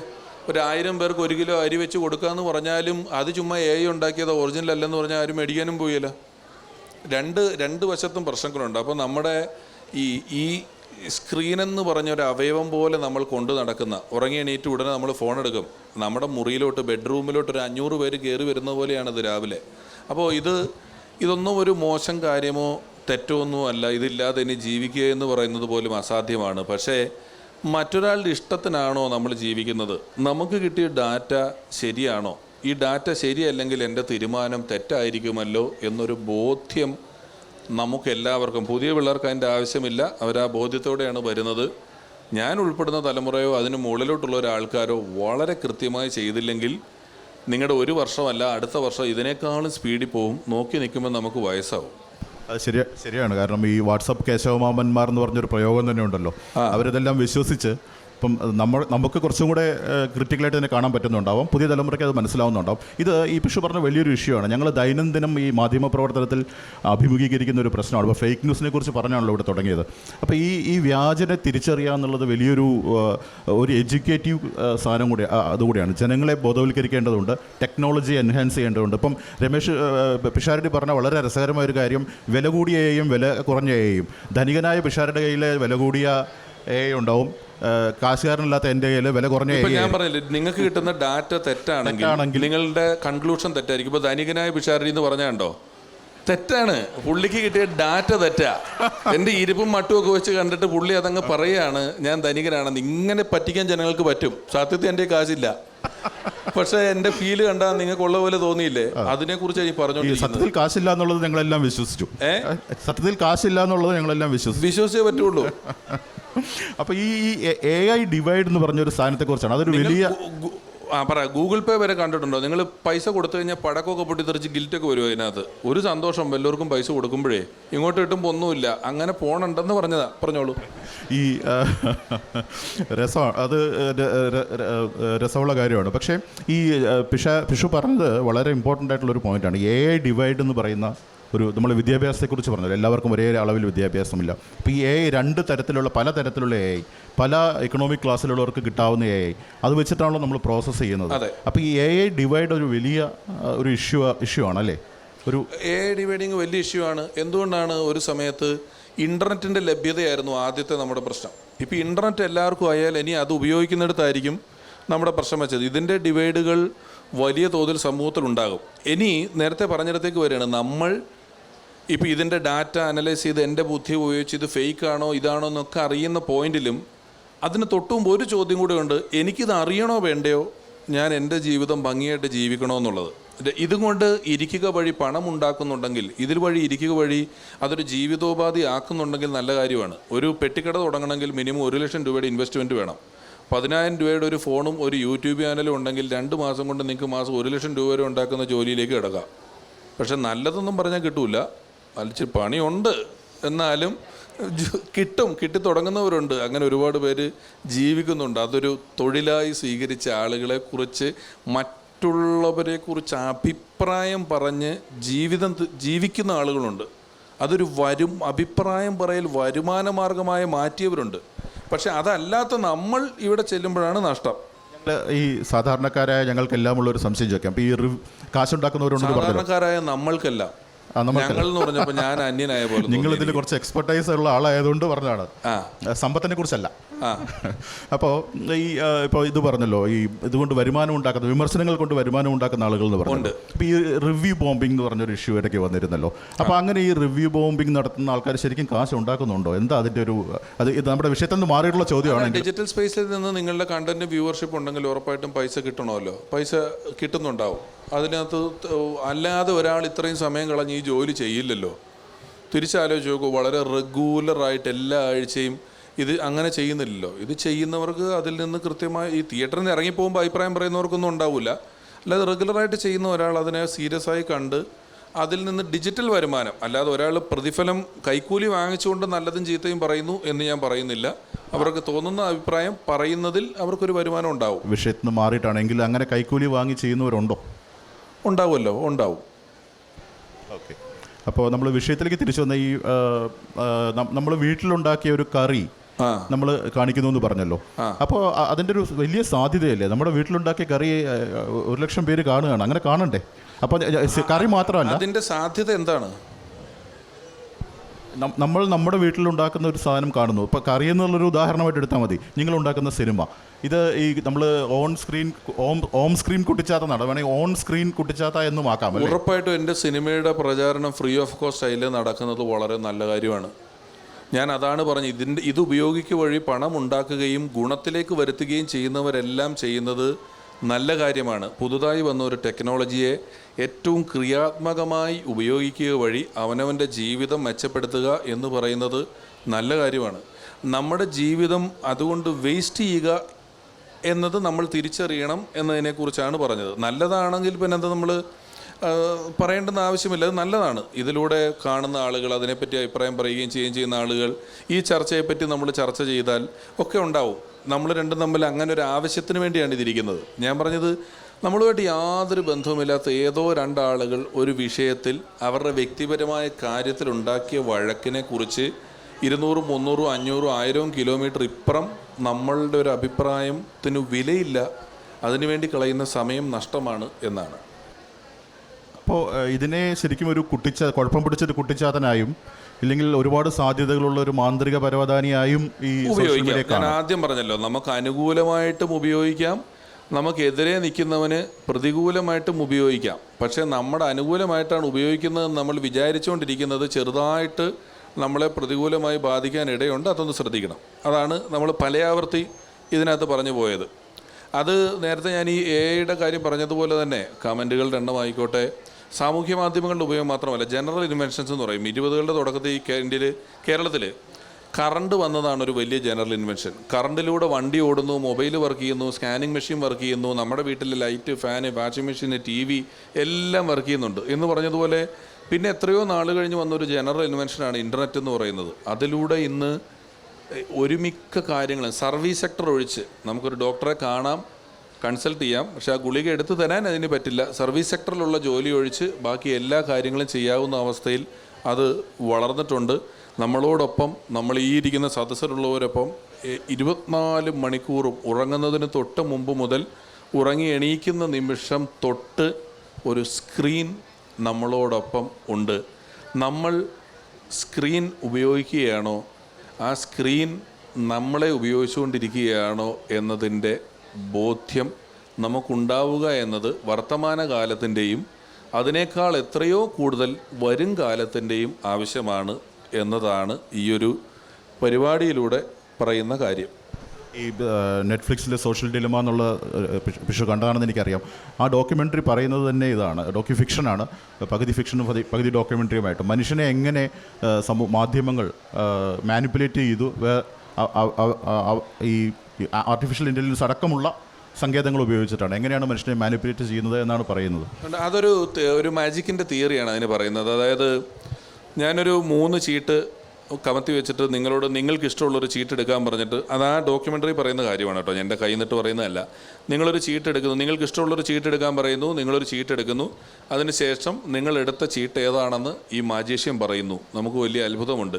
ഈ മാജിക്കിൻ്റെ ടെക്നിക്കിൻ്റെ തിയറി, നിങ്ങൾക്കിഷ്ടമുള്ള ചീട്ട് എടുത്തോളൂ എന്ന് അയാൾ പറഞ്ഞപ്പോൾ തന്നെ നമ്മൾ എടുത്തത് അയാൾക്കിഷ്ടമുള്ള, അയാൾ ഉദ്ദേശിച്ച ചീട്ടാണ് എന്നുള്ളതാണ്. അതുകൊണ്ടാണ് ആ മാജിക്ക് വിജയിച്ചിരിക്കുന്നത്. നമുക്ക് മനസ്സിലാവില്ല, അത് നമ്മൾ എടുത്തത് അയാൾ ഉദ്ദേശിച്ച ചീട്ടാണ്.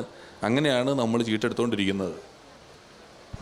ഇതിൽ നിന്ന് എങ്ങനെയാണ് നമുക്ക് രക്ഷപ്പെടാൻ കഴിയില്ല, മനസ്സിലാക്കാനേ പറ്റുള്ളൂ. ഇപ്പോൾ ഈ യുവൽ ഹരാരിയുടെ പുതിയ പുസ്തകത്തിൽ അദ്ദേഹം ടെക്നോളജിക്കൽ സൂയിസൈഡ് എന്ന് പറയുന്നുണ്ട്. അപ്പം അങ്ങനെ ഒരു വലിയ ഡാർക്ക് ഒരു ഭീകരമായ ഒരു ഭാവിയാണോ പിഷാരടി പ്രവചിക്കുന്നത്? ഇല്ല, അങ്ങനെ പ്രവചിക്കുന്നില്ല. ഭീകരമായ ഒരു ഭൂതകാലവും നമുക്കുണ്ടായിരുന്നു. പണ്ട് നല്ല കാലമായിരുന്നു എന്നൊക്കെ പറയുന്നത് കഴിഞ്ഞ നൂറ്റാണ്ടിൽ ഈ സമയത്തൊക്കെ ലോകമഹായുദ്ധങ്ങൾ നടക്കുന്ന സമയമാണ്. ഇപ്പോൾ ചില പ്രദേശങ്ങളിലല്ലേ ഉള്ളൂ.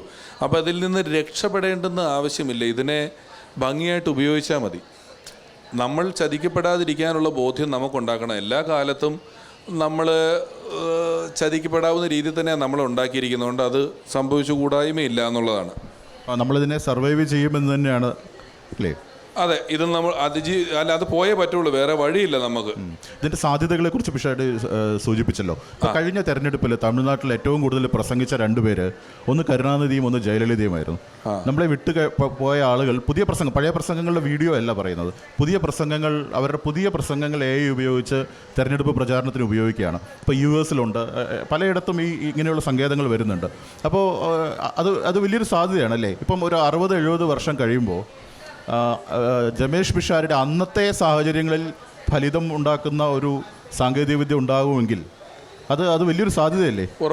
പിഷാരടി മരിക്കുന്നില്ല, നമ്മളൊന്നും ഈ ലോകം വിട്ടുപോകുന്നില്ല എന്നുള്ളൊരു സ്ഥിതിയിലേക്ക് കാര്യങ്ങൾ എത്തില്ലേ? അപ്പോൾ മരിച്ച ശേഷവും എനിക്ക് സമാനമില്ല എന്നും വിചാരിക്കാമല്ലോ.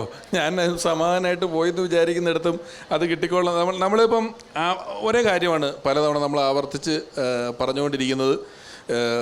ആത്യന്തികമായി എന്താണ് ഉദ്ദേശിച്ചത് എന്നുള്ളത് വ്യക്തമായി കാണും എന്ന് ഞാൻ പ്രതീക്ഷിക്കുന്നു. കാരണം ഇതെല്ലാം ഈ ചെയ്യുന്ന ആളുകൾക്ക് അത് എല്ലാ മദ്യക്കുപ്പിയുടെയും പുറത്ത് ഇത് ദോഷമാണെന്ന് എഴുതി വെച്ചാലും 200 കോടിക്ക് മുകളിൽ ഒരു ഓണത്തലേന്ന് വിൽക്കുന്ന ഒരു സംസ്ഥാനമാണ് നമ്മുടേത്. അപ്പം ഇതെല്ലാം മനസ്സിലാക്കിയാലും നമുക്കിതിൽ നിന്നൊരു സന്തോഷം കിട്ടുക, അല്ലെങ്കിൽ നമ്മൾ പണ്ട് ഞാൻ പറഞ്ഞ പോലെ തന്നെ വഴക്കുണ്ടാകുമ്പോൾ കണ്ടിട്ടുണ്ടോ, വീട്ടിൽ വഴക്കുണ്ടാകുമ്പോൾ ചില ആൾക്കാർ ചാടി മുറ്റത്തേക്ക് ഇറങ്ങിയിട്ട് നാട്ടുകാരെ ഇത് കണ്ടോ എന്നെ തല്ലുന്നതെന്നൊക്കെ വിളിച്ചിട്ട് നാട്ടുകാരെ അറിയിക്കുക എന്ന് പറയുന്നത് നമ്മുടെ ഒരു ബേസിക് ഇൻസ്റ്റിങ്ക്റ്റിലുള്ള കാര്യമാണ്. ക്രിയാത്മകമായി ഉപയോഗിച്ചാൽ വലിയൊരു ലോകമാണ് നമ്മുടെ കയ്യിലുള്ളത്. അല്ലെങ്കിൽ നമ്മൾ വേറെ ഏതോ ഒരു പ്രദേശത്താണ് നിൽക്കുന്നതെന്നുള്ളതാണ്. ഇനി വേണമെങ്കിൽ ഇവർക്ക് ആർക്കെങ്കിലും എന്തെങ്കിലും ചോദിക്കാനുണ്ടെങ്കിൽ നമുക്ക് അങ്ങോട്ട് ഇട്ട് കൊടുക്കാവുന്നതാണ്. ഓഡിയൻസിൻ്റെ ചോദ്യങ്ങളിലേക്ക് കടക്കാം. സാർ, തമാശ ഇറക്കി വെച്ചേക്കോ കേട്ടോ. തമാശ നാളെ കടൽ തീരത്തുണ്ടായിരിക്കും. ചോദ്യങ്ങൾ ആർട്ടിഫിഷ്യൽ ഇന്റലിജൻസ് ശരിയല്ല, ചിന്തയാണ് ഇവിടെ വിതറിയത്. സാറിൻ്റെ മൈക്ക് ഓണാണോ? എനിക്ക് ഇതിൽ ലെവൽ കിട്ടുന്നില്ല കേട്ടോ സാറിൻ്റെ. മോനെ ഒന്ന് മോണിറ്റർ തരാം. സാർ ഒന്ന് ഹലോ പറഞ്ഞേ. പിഷാരടി ഇന്നിവിടെ അവതരിപ്പിച്ച ചിരിയല്ല, ചിരി പ്രതീക്ഷിച്ച് വന്ന ആളുകൾക്ക് തെറ്റി, ചിന്തയാണ്. സാറ് ഇത് ടെക്നോളജിക്കൽ സൂയിസൈഡ് അതാണ് ടെർമിനോളജി ഉപയോഗിച്ചതെന്ന് എനിക്ക് തോന്നുന്നത്. ഇന്നിപ്പോൾ സൈബർ സൈക്കോളജി കൂടുതലായിട്ട് അതിൻ്റെ പല പല ഭാഗങ്ങൾ, അവാന്തര വിഭാഗങ്ങൾ വളർന്നുകൊണ്ടിരിക്കുന്ന ഒരു ഘട്ടമാണത്. നമുക്ക് ഈ ട്രാപ്പിൽ നിന്ന് രക്ഷപ്പെടാനായിട്ട് സാധ്യമല്ല. കാഫ്കയുടെ ഒരു ദുർഗത്തിൽ അകപ്പെട്ടതുപോലെ നമ്മൾ ഇതിൻ്റെ ഭാഗമായിട്ട് സർവൈവ് ചെയ്യാനായിട്ട് ശ്രമിക്കാം. പറഞ്ഞ പോലെ മെക്കാനിക്കൽ മാനിയെ പിടിപെട്ടൊരു മനുഷ്യൻ്റെ ദുരന്തം ചാപ്ലിൻ പണ്ട് അവതരിപ്പിച്ചിട്ടുണ്ട്, ഭക്ഷണം കഴിക്കുന്ന സ്ഥലത്ത്. അതെ അതെ. അതുപോലെ തന്നെ സാങ്കേതിക വിദ്യയുടെ ഈ വിഷ്വൽ മീഡിയയുടെ അപകടം എനിക്ക് തോന്നുന്നത് പോൾട്ടർഗീസ്റ്റ് എന്ന സ്പിൽബർഗിൻ്റെ ചിത്രത്തിലൂടെ വന്നു. മറ്റൊന്ന് മലയാളത്തിൽ ദൃശ്യത്തിൽ ഇതിൻ്റെ സാധ്യത, മൊബൈൽ ഇല്ലെങ്കിൽ ആ സ്റ്റോറി ഇല്ല. അപ്പോൾ ടെക്നോളജിയുടെ അപകടാവസ്ഥ കുറിച്ച് അത് തന്നെ നെഗറ്റീവായിട്ട് എടുത്തിരിക്കുന്നത് വേറൊരു പ്രശ്നം. ഇത് അഭിപ്രായം ആണ്. എങ്ങനെയെങ്കിലും എന്തെങ്കിലും ഇതിൻ്റെ സൊല്യൂഷൻ നമുക്ക് ഇല്ലെന്നാണ് എനിക്ക് തോന്നുന്നത്. ഇതാണ് എൻ്റെ ഒരു അഭിപ്രായം. ഇതിനൊരു സൊല്യൂഷൻ ഉണ്ടാവില്ല. സമൂഹം കൂടുതലായിട്ട് ഏറ്റക്കുറച്ചുകൾ ഉണ്ടാവുകയും അങ്ങനെ തന്നെ മുന്നിലേക്ക് പോവുകയും ഇതുപയോഗിച്ച് ഇതാൽ പറ്റിക്കപ്പെടുന്ന ആളുകൾ പറ്റിക്കപ്പെടുകയും ചെയ്തു. എല്ലാ കാലത്തും അങ്ങനെ ഉണ്ടായിട്ടുണ്ട്. ഇതിന് സാങ്കേതിക വിദ്യകളായിരുന്നു പണ്ടൊരിക്കലും മറ്റൊന്നായിരിക്കും അതിൻ്റെ കാരണം എന്നുള്ളത് മാത്രമേ ഉള്ളൂ. ഒരു സാധനം കൊടുത്ത് കേട്ട് വിഷ്വൽ അറസ്റ്റ് എന്ന് പറയുന്ന കാര്യം പോലും ഇപ്പോൾ വളരെ എഡ്യൂക്കേറ്റഡ് ആയിട്ടുള്ള ആളുകളെ പോലും, ഒരു ഫാദറിനെ ബിഷപ്പിനെ പോലും പറ്റിച്ചൊരു സംഭവം ഈയിടെ നമ്മൾ വായിച്ചു. ഇത്രയ്ക്ക് എഡ്യൂക്കേറ്റഡ് ആയിട്ടുള്ള പ്രൈം മിനിസ്റ്റർ പോലും പറയേണ്ടി വന്നൊരു സ്ഥിതിയാണ് ഈ അവസ്ഥയിൽ. അപ്പോൾ അത് എഡ്യൂക്കേഷൻ്റെ പ്രശ്നമല്ല, നമ്മളുടെ ബ്രെയിനിൻ്റെ പരിമിതിയാണ്. നമ്മുടെ ബ്രെയിൻ അങ്ങനെ ഇതൊക്കെ ആയിട്ട് ഉപയോഗിച്ച് ജീവിക്കാൻ തുടങ്ങിയിട്ട് 10-20 കൊല്ലമല്ലേ ആയിട്ടുള്ളൂ.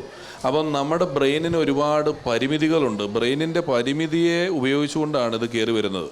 നമുക്കിതങ്ങനെ നമ്മൾ ബുദ്ധിയുണ്ടെന്നോ വിദ്യാഭ്യാസം ഉള്ളത് കൊണ്ടോ ഒന്നും ഈ ഒരു മേഖല നമുക്ക് തരണം ചെയ്യാൻ പറ്റില്ല.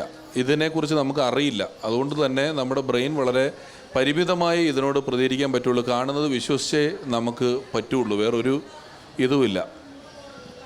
സാറ് പറഞ്ഞത് വളരെ കറക്റ്റാണ്. അതായത് ഈ ഡിജിറ്റൽ അറസ്റ്റിൻ്റെ ഇരയായി പൈസ പോയിട്ടുള്ളത് ഉത്തർപ്രദേശിലെ ഒരു കവി, എഡ്യൂക്കേറ്റഡാണ്, ഒരു കോളേജ് അധ്യാപകനായിരുന്ന കവിയാണ്. പിന്നെ മഹാരാഷ്ട്രയിലെ ഒരു വലിയ ഇൻഡസ്ട്രിയലിസ്റ്റാണ്. പുള്ളിയുടെ 7 കോടി രൂപയാണ് പോയത്. ഇപ്പോൾ കഴിഞ്ഞ ദിവസം ഇന്നത്തെ പത്രത്തിലുണ്ട്, ഒരു ചിത്രകാരനായിട്ടുള്ള ഒരാളുടെ വൈഫിൽ നിന്ന് 80 ലക്ഷം രൂപ കേരളത്തിൽ തട്ടിച്ചു. അപ്പം എഡ്യൂക്കേഷൻ അല്ല, ഈ പിഷാരി പറഞ്ഞ പോലെ ഇതിനെ നമ്മൾ ഇതിനെ പ്രോസസ്സ് ചെയ്യുന്ന നമ്മുടെ സ്പീഡും ഈ തട്ടിപ്പുകളുടെ സ്പീഡും ഈ സോഷ്യൽ മീഡിയയുടെ സ്പീഡും തമ്മിൽ ചേരാതെ പോകുന്നുള്ളൊരു പ്രശ്നമുണ്ടല്ലോ. എത്ര ചോദ്യങ്ങൾ ചോദിക്കാം കേട്ടോ. നമുക്ക് ആ തട്ടിപ്പുകാരൻ അപ്ഡേഷൻ ഉണ്ടാകും. അത് എന്നാലേ അവന് നിലനിൽക്കാൻ പറ്റുള്ളൂ. ഓരോ സെക്കൻഡിലും ഈ ടെക്നോളജിക്കൽ നമ്മളിപ്പോൾ സംസാരിച്ചുകൊണ്ടിരിക്കുമ്പോൾ തന്നെ പുതിയ AI ടൂളുകൾ വന്നു കഴിഞ്ഞു. ഉണ്ടാവും. ഇനി ആരെങ്കിലും ഉണ്ടോ ചോദ്യങ്ങൾ? ആർക്കെങ്കിലും ഇതുമായിട്ട് ബന്ധപ്പെട്ട് തന്നെ ചോദിക്കണമെന്നൊന്നും ഇല്ല കേട്ടോ. സുഖാണോ, ചായ കുടിച്ചോ എന്ന് ചോദിച്ചാലും കുഴപ്പമൊന്നുമില്ല. നമ്മുടെ മനുഷ്യൻ എന്നുള്ള നിലയിൽ അതൊക്കെ ഒരു സന്തോഷമല്ലേ. അതെ. ശരി, എനിക്ക് പേരെന്തായിരുന്നു? എൻ്റെ പേര് ഷമി എന്നാണ്. ഷമി, പറയൂ. എനിക്ക് ഒരു പുതിയ അറിവ് കിട്ടി. അതായത് ഡാറ്റ എന്ന് സാറ് പറഞ്ഞല്ലോ, ഓരോ ഡാറ്റ. ഞാൻ മനസ്സിലാക്കിയത് മമ്മൂട്ടീനെ കൂടെ നടക്കുകയും സ്റ്റേജിൽ ഇങ്ങനെ കയറി കോമഡി അടിക്കുകയും മാത്രമേ ഉള്ളൂ പിഷാരടി എന്ന് വെച്ച്. ഇപ്പം എനിക്ക് മനസ്സിലായി പിഷാരടി നല്ലൊരു മരുന്നാണ്, നല്ല അറിവുള്ള വ്യക്തി. നിങ്ങൾക്ക് എന്നെ പറ്റിയുള്ള ഡാറ്റ കിട്ടിയിട്ടില്ല, നിങ്ങൾക്ക് ഫേക്ക്. അതാണ് വിഷയം. ഇതാ പറഞ്ഞത് വലിയ പാടാന്ന് ഇത് മനസ്സിലാക്കാന്ന് പറയുന്നത്. മമ്മൂട്ടീനെ കൂടെ ഇങ്ങനെ നടക്കുകയും ഒരു സ്റ്റേജിൽ കയറി ഇങ്ങനെ കോമഡി അവതരിക്കുന്നു, അത്രയേ ഉള്ളൂ പിഷാരടി. ഇപ്പം മനസ്സിലായി എനിക്ക് ഡാറ്റ. നിങ്ങൾക്ക് കിട്ടിയ ഡാറ്റയേ ഉള്ളൂ. നിങ്ങൾ കണ്ടു, ഞാൻ ഇതിലെ മമ്മൂക്കയുടെ കൂടെ നടക്കുന്ന വീഡിയോ കണ്ടു, ഞാൻ സ്റ്റേജിൽ കയറി തമാശ പറയുന്ന വീഡിയോ നിങ്ങൾ കണ്ടു, നിങ്ങൾ വിചാരിച്ചു കഴിഞ്ഞുള്ളൂ. ഇപ്പൊ നിങ്ങൾ ഇത് കണ്ടു. ഞാൻ അതാ പറഞ്ഞ നമ്മുടെ ബ്രെയിൻ കാണുന്നത് വിശ്വസിച്ച് പോവുക, അത്രേ പറ്റുള്ളൂ. നിങ്ങൾക്ക് ഇപ്പോൾ ഒരു ഡാറ്റ കിട്ടിയപ്പോൾ നിങ്ങൾക്ക് ഇത് മനസ്സിലായി. ഇത് കിട്ടിയില്ലെങ്കിൽ നിങ്ങൾ ജീവിതകാലം മുഴുവൻ എന്നെ തെറ്റിദ്ധരിച്ചേനെ. ഞാനൊരു വിവരമില്ലാത്ത മനുഷ്യനാണ് നിങ്ങൾ തെറ്റിദ്ധരിച്ചേനെ. തീർച്ചയായിട്ടും. ശരിക്കും എനിക്ക് ബാക്കിയുള്ള സ്റ്റേജിലെല്ലാം പ്രതിഫലമായി പണം തന്ന് തമാശ പറയാൻ വിളിക്കുന്നത് കൊണ്ടാണ് ഞാൻ തമാശ പറയുന്നത്. ഞാനവിടെ തമാശ പറഞ്ഞില്ലെങ്കിൽ വിഷയ പിടുത്തം കിട്ടിയോ? ആ അല്ല, പക്ഷേ ഈ ഇരിക്കുന്നത് ഒറിജിനൽ പിഷാരടിയാണോ അദ്ദേഹത്തിന്റെ AI അവതാറാണോ നമുക്ക് സത്യം പറഞ്ഞാൽ അറിയില്ല. പറ്റില്ല, അതൊന്നും നിങ്ങൾക്ക് പിടുത്തം കിട്ടത്തില്ല. ഇത് വാസ്തവത്തിൽ ദേവാസുരത്തിലോ അല്ല, വാസ്തവത്തിലെ വിഷു അല്ല, വിഷുവാണ്. വിഷുവിനും ദീപാവലിക്കുമാണ് കൂടുതൽ ഫലിതത്തിൻ്റെതായ പൂത്തിരികൾ കത്തുന്നത്. പക്ഷെ ഇവിടെ പൂത്തിരി തൽക്കാലം മാറ്റിവെച്ച് ചിന്തയുടെ വിത്തുകൾ ആണ്. പൂത്തിരി മിക്സ് ചെയ്തിട്ടുണ്ട് നല്ലപോലെ. അല്ല, അല്പനേരമാണെങ്കിലും അത് വിതറി, അല്പനേരമാണെങ്കിലും ഫലിതത്തിന്റെ ചെറു പൂത്തിരികൾ വിതറി. പൂത്തിരി ഇടയ്ക്ക് വരും. പൂത്തിരി പാക്കേജിൽ പെട്ടതാ. നമുക്ക് കൂടുതൽ ചോദ്യങ്ങളിലേക്ക് പോകാം കേട്ടോ. പിഷാരടിയെ നമുക്ക് എങ്ങനെയൊക്കെ ചോദിക്കണമെന്നില്ല, വേറെ എന്ത് ചോദിച്ചാലും നമുക്ക് കുഴപ്പമൊന്നുമില്ല. അപൂർവമായി കയ്യിൽ കിട്ടുന്ന ആളാണ്. വർത്താനൊക്കെ പറഞ്ഞിരിക്കാനാണല്ലോ ഇവർ ഇതൊക്കെ ഒരുക്കി തന്നിരിക്കുന്നത്. സന്തോഷമായിട്ടിരിക്കുക. പറയൂ, പേരെന്തായിരുന്നു? ഞാൻ ഷമീർ. ഷമീറെ പറ. മലപ്പുറത്തു നിന്നാണ് വരുന്നത്. പിന്നെ താങ്കളുടെ ഒരുപാട് പരിപാടികൾ ഞാൻ കണ്ടിട്ടുണ്ട്, ഇത്തരത്തിലുള്ള വിഷയങ്ങളൊക്കെ സംസാരിക്കണതന്നെ. അപ്പോൾ ഇത്രയും പറഞ്ഞതിൽ നിന്ന് ഇപ്പോൾ നമ്മളൊരു ഫിലിമൊക്കെ കാണുമ്പോൾ ശരിക്കും ആ ഫിലിംസിനെ കുറിച്ചുള്ള റിവ്യൂ ഒക്കെ കണ്ടിട്ട് വേണം നമ്മളിതൊക്കെ കാണാൻ എന്നുള്ളതും കൂടി ഇതിനൊരർത്ഥമല്ലേ? കാരണം നമ്മളെല്ലാ കണ്ടന്റും പോയി കാണുക. നമ്മളിപ്പോൾ ഫിലിംസൊക്കെ നമ്മൾ ഇറങ്ങുന്നത് മുഴുവൻ കാണുന്നതിന് പകരം ഈ റിവ്യൂവേഴ്സൊക്കെ ഇടുന്നത് അത് കൃത്യമായി കണ്ട് അതിന് വിലയിരുത്തിയിട്ട് വേണം ഒരു ഫിലിം ഏത് കണ്ടന്റ് നമ്മൾ കാണണം എന്ന് തീരുമാനിക്കാം. അതുപോലെ തന്നെ ഇപ്പോൾ മനോരമയാണെങ്കിലും എല്ലാ 24 മണിക്കൂറും ചാനലിൽ കണ്ടന്റ് വിതരണം ചെയ്തുകൊണ്ടിരിക്കുകയാണ്. മഴവിൽ മനോരമയാണെങ്കിലും എല്ലാ ചാനലിലും. ഇതിലൊക്കെ നമ്മൾ തീരുമാനിക്കേണ്ടത്, നമുക്ക് ആവശ്യമുള്ളത് ഇവർ തരുന്നത് മുഴുവൻ നമ്മളെ 90% നമ്മളെ പറ്റിക്കാനുള്ളതാണ് എന്നുള്ള തിരിച്ചറിവും കൂടി വേണമെന്നാണ് താങ്കൾ പറഞ്ഞത്.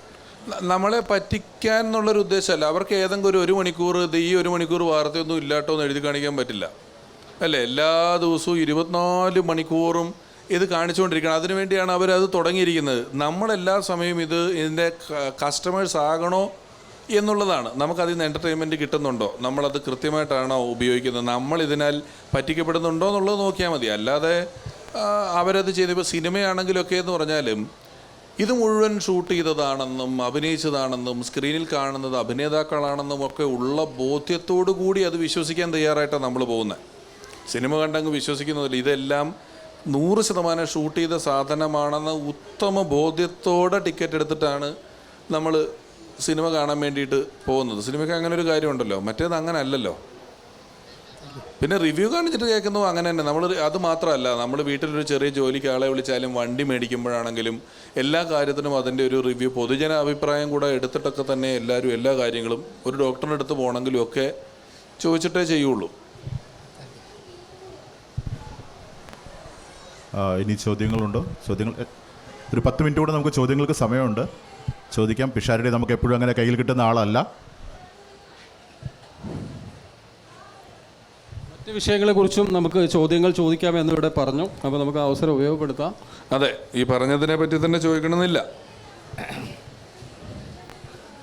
ഹലോ, നമസ്കാരം. പേര് സൈമൺ, പാലക്കാട് നിന്ന് വരികയാണ്. നമസ്കാരം. ഇപ്പോൾ ഞാൻ ഇവിടെ വന്നു കണ്ടു. അപ്പോൾ എൻ്റെ കൂട്ടുകാരുണ്ട് കാർത്തിയാൻ. എടാ നമ്മൾ പിഷാരടി വരുന്നുണ്ട്. അപ്പോഴേ ഞങ്ങൾ ചിരിച്ചു. പക്ഷെ ഇത്ര നേരം ആ ഒരു ചിരി കുറച്ച് ഞങ്ങൾ പ്രതീക്ഷിച്ചിട്ടുണ്ടായിരുന്നു. പക്ഷെ ആ ചിരി ഞങ്ങൾക്ക് കുറച്ച് നേരമെങ്കിലും കിട്ടണം. ഇതൊരു കടിച്ചാൽ പൊട്ടാത്തൊരു വിഷയമാണ്, നല്ല വിഷയമാണ്. പക്ഷെ നിങ്ങളിൽ നിന്ന് ഞങ്ങൾ ഉദ്ദേശിക്കുന്നത് അതല്ല. ഞങ്ങൾക്കിപ്പോൾ ചിരിക്കാൻ ഇപ്പോൾ ഭയങ്കര ബുദ്ധിമുട്ടാണ് എല്ലാവർക്കും. പക്ഷെ നിങ്ങളുടെ പേര് കേട്ടപ്പോഴേ ഞങ്ങൾ ചിരിച്ചു. ആ ഒരു ഇത് നിങ്ങളുടെ കയ്യിലുണ്ട്. അപ്പോൾ ഞങ്ങൾ ഒരു 5 മിനിറ്റ് ചിരിക്കാൻ ബുദ്ധിമുട്ടാണെന്ന് പറഞ്ഞത് വളരെ ശരിയാണ്. നമ്മൾ പറഞ്ഞത് ചിരി ഒരു വികസന പ്രക്രിയയാണ്. നമ്മുടെ 2 ഇഞ്ചിന്റെ ചുണ്ട് 4 ഇഞ്ചാക്കി വികസിപ്പിക്കുന്ന ഒരു വലിയ പ്രക്രിയയാണ്. എല്ലാവർക്കും ഭയങ്കര മടിയാണ്. പക്ഷെ നിങ്ങൾക്ക് യൂണിവേഴ്സൽ ലാംഗ്വേജ് ആണ്. നമ്മൾ രണ്ടുപേരും ലിഫ്റ്റിൽ നമ്മൾ രാവിലെ കയറുമ്പോൾ കൂടെ ഒരാളുണ്ട്, നമ്മൾ മിണ്ടാതെ പോകുന്നതിന്റെ ഇടയിൽ ഒന്ന് കമ്മ്യൂണിക്കേറ്റ് ചെയ്ത് ഒന്ന് ചിരിച്ച ഒരു സമാധാനം ഉണ്ട്. പക്ഷേ ആൾക്കാരൊന്നും ചിരിക്കൊന്നുമില്ല, ആര് കണ്ടാലും വലിയ ഗൗരവത്തിൽ പോകും. പക്ഷെ നിങ്ങളെ കണ്ടു, നിങ്ങളുടെ പേര് ഇതിൽ വായിച്ചപ്പോൾ തന്നെ ഞാൻ ചിരിച്ചു. കാരണം അങ്ങനത്തെ ഒരു കഴിവുള്ള നിങ്ങൾ ഒരു 5 മിനിറ്റ്, അത് വലിയ സന്തോഷമാണ്. കാരണം ഞാൻ എൻ്റെ കൊച്ചിന് പനിയായിട്ട് ആശുപത്രി പോയിരിക്കുക. അപ്പോൾ ഡോക്ടർ, ഞാൻ ഒരു ടൂർ പോയപ്പോൾ അവിടെ ഉള്ളൊരു ആശുപത്രിയിലാണ് പോയത്, വേറൊരു സ്ഥലത്താണ്, എൻ്റെ നാട്ടിലല്ല. അപ്പോൾ ഡോക്ടർ ഞാൻ അകത്തോട്ട് കയറി എന്നെ കണ്ടു. പിന്നെ എൻ്റെ കൊച്ചിൻ്റെ കക്ഷത്തിൽ തെർമോമീറ്റർ വെച്ച് കുറച്ച് നേരം അസ്വസ്ഥതയൊക്കെ കാണിച്ചിട്ട് പെട്ടെന്ന് എന്ന് പറഞ്ഞൊരു ഒറ്റ ചിരി ചിരിച്ചിട്ട് പറഞ്ഞു, സോറി കേട്ടോ, എനിക്ക് ചിരി വന്നു പോയി, ഞാൻ ഈ സമയത്ത് ചിരിക്കാൻ പാടില്ല, സോറി എന്ന് പറഞ്ഞു. ഞാൻ ചോദിച്ചു എന്താ ചിരിച്ചെന്ന് പറഞ്ഞു, നിങ്ങൾ ട്രംപിനോട് വർത്തമാനം പറയുന്ന വീഡിയോ ഓർത്തിട്ട് എനിക്ക് വല്ലാതെ ചിരി വന്നു പോയി എന്ന് പറഞ്ഞു. അതൊരു വലിയ അച്ചീവ്മെൻ്റ് ആണ്. നമ്മൾ ഈ ചിരിക്കുക സന്തോഷിക്കുക എന്നൊക്കെ പറയുന്നത് ഇപ്പോൾ ഒരു ലക്ഷറി ആയി മാറിയിട്ടുണ്ട്. സന്തോഷമായിട്ടിരിക്കുക എന്ന് പറയുന്നത് നമ്മുടെ വലിയ ലക്ഷറിയാണ്. ഈ സന്തോഷം നിങ്ങളുടെ കയ്യിൽ ധാരാളം ഉണ്ട്. ഒരു 5 മിനിറ്റ് ഞങ്ങളെ ആ ട്രംപിന്റെ ഇതിന് എന്താണെന്നറിയാവോ, നമുക്ക് ഈ നമ്മളിപ്പോൾ പറയുമല്ലോ, നമുക്ക് പോസിറ്റീവായിട്ടിരിക്കുന്ന അവസ്ഥയിൽ കൂടുതൽ പോസിറ്റിവിറ്റി വേണമെന്ന് ആഗ്രഹിക്കുന്നത് നെഗറ്റിവിറ്റി ആണെന്ന് പറഞ്ഞ പോലെ സന്തോഷം നമ്മൾ ഒന്നിച്ചങ്ങ് ഉണ്ടാക്കുകയാണ്. ഇതിനു വേണ്ടി വേറൊരാൾ വേണം. ഇനി ഞാനൊരു 5 മിനിറ്റ് ഒരു ജോലി പോലെ സന്തോഷിപ്പിക്കലൊന്നും ഇല്ല ചേട്ടാ. നമ്മൾ മിണ്ടുന്നില്ലേ? ചേട്ടൻ എന്നാലും ദുഃഖമുണ്ടോ? ഹാപ്പിയാണ്. പക്ഷെ നിങ്ങളുടെ പേര്, സാറിന്റെ പേര് വായിച്ചപ്പോഴേ ചിരിച്ചു. ഇത് എല്ലാവർക്കും കിട്ടുന്ന ഒരു അംഗീകാരം അല്ല. ഇത് നിങ്ങളെമാരുള്ള കുറച്ച് കലാകാരന്മാർക്ക്, ഇത് നിങ്ങളെമാരുള്ള ആൾക്കാരാണ് ഞങ്ങളെ കുറെ പ്രശ്നങ്ങളിൽ നിന്ന് രക്ഷപ്പെടുത്തുന്നതൊക്കെ നിങ്ങളാണ്. കാരണം വീട്ടിൽ പല പ്രശ്നം ഉണ്ടെങ്കിലും നിങ്ങളുടെ ഒരു 10 മിനിറ്റ് നിങ്ങളുടെ കണ്ടാൽ ഞങ്ങളെല്ലാം മറക്കും. ആ ഒരു കഴിവ് നിങ്ങൾക്കുണ്ട്. അതിന് ഞാൻ നന്ദി പറയുന്നു. ചിരിയുടെ ഒരു സെഷൻ ഉണ്ട് കേട്ടോ മറ്റന്നാള് വൈകുന്നേരം, ചിരിപ്പിക്കാൻ വേണ്ടിയുള്ള സെഷൻ പാലക്കാട് നിന്ന് വീണ്ടും വരണ്ടേ? സോറി. അതപ്പൊ ഇപ്പൊ കിട്ടണം. ഞങ്ങൾക്ക് ഇപ്പൊ ഒരു 10 മിനിറ്റ് ഇവിടെ എല്ലാവരും- അതിന് ഞാൻ പറഞ്ഞു എന്നേ ഉള്ളൂ. ഇതിപ്പോ ഞാൻ പറഞ്ഞു എന്നേ ഉള്ളൂ. കുഴപ്പമില്ല. പക്ഷെ ഇവിടെയുള്ള എല്ലാ ആൾക്കാരും ഒരു 2 മിനിറ്റെങ്കിലും മനസ്സ് തുറന്ന് ചിരിച്ചിട്ട് പോകണമെന്ന് ആഗ്രഹിക്കുന്ന ആൾക്കാർ. അത് പറഞ്ഞില്ല എന്നുള്ളൂ, ഞാൻ പറഞ്ഞു, അത്രേ ഉള്ളൂ. Sorry sir, thank you very much. അല്ല, സോറി എന്തിനാ പറയുന്നത്? ഞാൻ അത് നിങ്ങളെ ആഗ്രഹിക്കാവുന്ന തെറ്റില്ല. നമ്മളെ കാണുമ്പോൾ അത് അങ്ങനെ വിചാരിക്കുക എന്ന് പറയുന്നത് ഒരു വളരെ സ്വാഭാവികമായ കാര്യമാണ്. അത് ചിന്തിക്കുന്നത് തെറ്റൊന്നുമില്ല. പക്ഷെ ഇന്നിവിടെ വല്ല പി ടി ഉഷയൊക്കെയാണ് വന്നിരുന്നെങ്കിൽ ചേച്ചിയെ കണ്ടപ്പോൾ ഒരു 100 മീറ്റർ ഓടുമെന്ന് ഞങ്ങൾ വിചാരിച്ചു. ഇവിടെ ഇരിക്കരുതെന്ന് പറയരുതെന്നേ ഉള്ളൂ. ചേച്ചി പറയൂ. ചേച്ചി കൊടുക്കാം. ഞാനിങ്ങനെ ഇത്ര ധൈര്യത്തിലൊന്നും എണീറ്റെന്ന് പറയുന്ന ആളല്ല. തൊടുപുഴയിൽ നിന്ന് വരികയാണ്. അപ്പം വന്ദേ ഭാരതിൽ എറണാകുളത്ത് നിന്ന് കയറി ഇവിടെ ഇറങ്ങിയ ഉടനെ രമേശ് പിഷാരയുടെ കൂടെ നമ്മളൊരു സെൽഫി എടുത്തു. ചേച്ചിയാണ്, എനിക്ക് ഓർമ്മയില്ല, എടുത്തിട്ടുണ്ടാവും. അപ്പൊ നമ്മളെല്ലാരും ഇങ്ങനെ പറഞ്ഞോണ്ടിരിക്കും, ഇന്ന് അടിപൊളി, നമുക്ക് ചിരി കേൾക്കാം, അല്ലെങ്കിൽ നല്ല കോമിക്ക് കേൾക്കാം. ഞാൻ എല്ലാവർക്കും മെസ്സേജ് വെച്ചു. പക്ഷെ ഇവിടെ വന്ന് നോക്കിയപ്പോഴേക്കും ഇവിടെ ഒന്നും ചിരിക്കുന്നില്ല. അതുകൊണ്ട് അത് പറ്റത്തില്ല. ഒരു 10 മിനിറ്റ് എന്തെങ്കിലുമൊക്കെ തമാശ പറഞ്ഞിട്ടേ വിടുള്ളൂ. ഇതെന്തൊരു ബാധ്യത ഇത്. ഞാൻ ആ ചേട്ടൻ, ആദ്യത്തെ അവതാരകൻ ചേട്ടനുണ്ടല്ലോ, ഇനി നമുക്ക് അങ്ങോട്ട് റിലാക്സ് ചെയ്യാന്ന് പറഞ്ഞപ്പോഴേ ഞാൻ പറഞ്ഞു എൻ്റെ എല്ലാ റിലാക്സും പോയി ഇത് കേട്ടതോട് കൂടി എന്ന് പറയുന്നത്. ഇനി മറ്റന്നാളത്തേക്ക് നിൽക്കാനും പറ്റൂല. ഞായറാഴ്ച 11 മണിക്ക് തിരിച്ചു പോവുക. അപ്പൊ അതുകൊണ്ട് ഇപ്പൊ കിട്ടണം എല്ലാവർക്കും. മറ്റന്നാളത്തെ ഒരു 2 നമ്പർ പറയാൻ പറ്റുമെന്നാണ് ചോദിക്കുന്നത്. അല്ല, എന്തേലും ഇങ്ങനെയുള്ള വല്ല കഥ, ഞാനീ ഇപ്പോൾ ഉണ്ടാക്കിയ ആൾക്കാരെ പറ്റിയുള്ള കഥയൊക്കെ പറയുന്നതിനെ പറ്റി ഈയിടെയായിട്ട് ചില ആരോപണങ്ങൾ ഇവർ കേട്ട് തുടങ്ങിയിട്ടുണ്ട്. പിന്നെ ഇച്ചിരി കഥ പറച്ചിൽ കൂടുതലാന്ന് പറഞ്ഞിട്ട്. അതുകൊണ്ട് അല്ലെങ്കിൽ ഏതെങ്കിലുമൊക്കെ ഒരു കഥയൊക്കെ ഞാൻ ആരെങ്കിലും പറ്റിയൊക്കെ ഒരു കഥ ഞാൻ പറഞ്ഞു പോയേനെ. പിന്നെ നമുക്കിതാ കുഴപ്പമൊന്നും, നമ്മളാകെപ്പാടെ വല്ലപ്പോഴോ മര്യാദയ്ക്ക് വർത്താനം, ബാക്കിയുള്ള സമയം തമാശ പറഞ്ഞ് മടുത്ത്. ഇത് പറഞ്ഞിട്ട് ആ ആൾക്കാർ ഇത് പ്രതീക്ഷിക്കാൻ തുടങ്ങിയത്. ഞാൻ ഇടയ്ക്ക് നല്ല ക്യാപ്ഷൻ ഇടുമായിരുന്നു എൻ്റെ പോസ്റ്റിനൊക്കെ. അപ്പോൾ ഒരു ദിവസം എന്തോ ഒരു ക്യാപ്ഷൻ ഇട്ടപ്പോൾ അതിൻ്റെ താഴെ ഒരുത്തം വന്നിട്ട് ചേട്ടാ ഇന്നത്തെ ക്യാപ്ഷൻ നന്നായില്ലെന്ന് പറഞ്ഞ്. അപ്പോൾ ഇവൻ അത് റിവ്യൂ പറയാൻ തുടങ്ങിയെന്ന് കണ്ടപ്പോൾ ഞാൻ അത് ചെറുതായിട്ട് നിർത്തി. അപ്പോൾ അത് ഇങ്ങനെ നമ്മളെ കാണുന്ന സാഹചര്യം. പിന്നെ ഇതിനകത്ത് ഇപ്പം കണ്ടപ്പോൾ പറഞ്ഞാൽ ഇത് ഏത് കാലഘട്ടത്തിലാണെന്നൊന്നും അറിയില്ലല്ലോ. എൻ്റെയൊക്കെ കാണാനൊരു 10 വർഷമായിട്ട് വലിയ മാറ്റമൊന്നും ഇല്ലാത്തതുകൊണ്ട് എൻ്റെ ഒരു 6-7 വർഷം മുമ്പുള്ളൊരു ഇൻ്റർവ്യൂവിൽ മക്കൾ എത്രയെന്ന് ചോദിച്ചപ്പോൾ 2 പേരെന്ന് പറഞ്ഞാൽ എനിക്ക് 2 പിള്ളേരേ ഉള്ളൂ. അതിന് കോവിഡിന് ഒരു കൊച്ചും കൂടി ഉണ്ടായി. അപ്പോൾ ഞാൻ അത് കഴിഞ്ഞ് 3 പിള്ളേരുമായിട്ട് ഒരു ചേച്ചി മാളിൽ വെച്ച് എന്നെ കണ്ടിട്ട് ചോദിച്ചു, ഇതാരാ മോള്? അപ്പോൾ ഇതോ? ഞാൻ എൻ്റെ 3 പിള്ളേരാ. 3 എന്നിട്ടാണ് ഇൻ്റർവ്യൂവിൽ 2 കള്ളം പറഞ്ഞതെന്ന്. ഇതിന് ഡേറ്റ് ഒന്നും ഇല്ലല്ലോ, ഇത് കറങ്ങി വരിക. നമ്മളിതിനൊക്കെ ഉത്തരവാദിത്വം പറയേണ്ട സ്ഥിതിയിലേക്ക് വന്നേക്കാണ്. ചേച്ചി പറ, ഇതിങ്ങനെ പറ എന്ന് പറഞ്ഞു കഴിഞ്ഞാൽ ഈ പെണ്ണ് കാണാൻ ചെന്ന് നിൽക്കുമ്പോൾ ആണിനും പെണ്ണിനും കൂടെ മിണ്ടാനൊരു 5 മിനിറ്റ് കൊടുക്കുകയല്ലേ എന്ന് പറഞ്ഞ പോലെ ഞങ്ങൾ 2 പേരും കൂടെ പറ എന്ന് പറഞ്ഞുകൊണ്ടിരിക്കുക. ഒന്നും പറയുന്നില്ല അങ്ങോട്ടും ഇങ്ങോട്ടും. ധർമ്മജനെ പറ്റി എന്താ, ധർമ്മജൻ്റെ എന്തിനെ കുറിച്ച് അറിയേണ്ടത്? ഇതിന് ഈ ഫോണിൻ്റെ കാര്യങ്ങൾ വേണോ? ഫോൺ ഇടക്കാലത്ത് ധർമ്മജൻ ഒരു ഐഫോൺ മേടിച്ചു. ഐഫോൺ മേടിച്ചിട്ട് അത് ഈ ഫേസ് ലോക്കാണ്, നോക്കിയാൽ മതി തുറക്കും. ഉച്ച കഴിഞ്ഞൊരു ഫോൺ തുറക്കുന്നില്ല. കടയിൽ കൊടുത്തു വിട്ടപ്പോൾ കടയിൽ നിന്ന് പറഞ്ഞു ഇത് നന്നാക്കണമെങ്കിൽ എന്തൊക്കെയോ പാസ്വേഡുകളോ അതും ഇതൊക്കെ വേണം, ഫോൺ മുഴുവൻ റീസ്റ്റോർ ചെയ്തെങ്കിൽ മാത്രമേ ഇത് നന്നാക്കാൻ പറ്റുള്ളൂ എന്നൊക്കെ പറയും. ഇവന് തിരിച്ചു കൊടുത്തു വിട്ടു. തിരിച്ചു വന്നു, ഇവൻ നോക്കി, ഫോൺ നന്നായി, സംഗതിയൊക്കെ ശരിയാക്കി റെഡിയാക്കിയിട്ട് ഭാഗ്യത്തിൻ്റെ തന്നെ നന്നായി എന്നും പറഞ്ഞു. സംഗതി എന്നാ വെച്ചാൽ ഞങ്ങളൊരു സ്കിറ്റ് കളിക്കാൻ വേണ്ടിയിട്ട് ഇവൻ കൊമ്പും വേറൊരു താടി ഒരു നാക്കും വച്ചിരിക്കുമോ. ഫോണിന് മനസ്സിലായില്ല ഇവനെ കണ്ടിട്ട് കുറേ നേരത്തേക്ക്. അതുകൊണ്ടാണ് ഫോൺ കട വരെ പോയിട്ട് വന്നിട്ടുണ്ട്.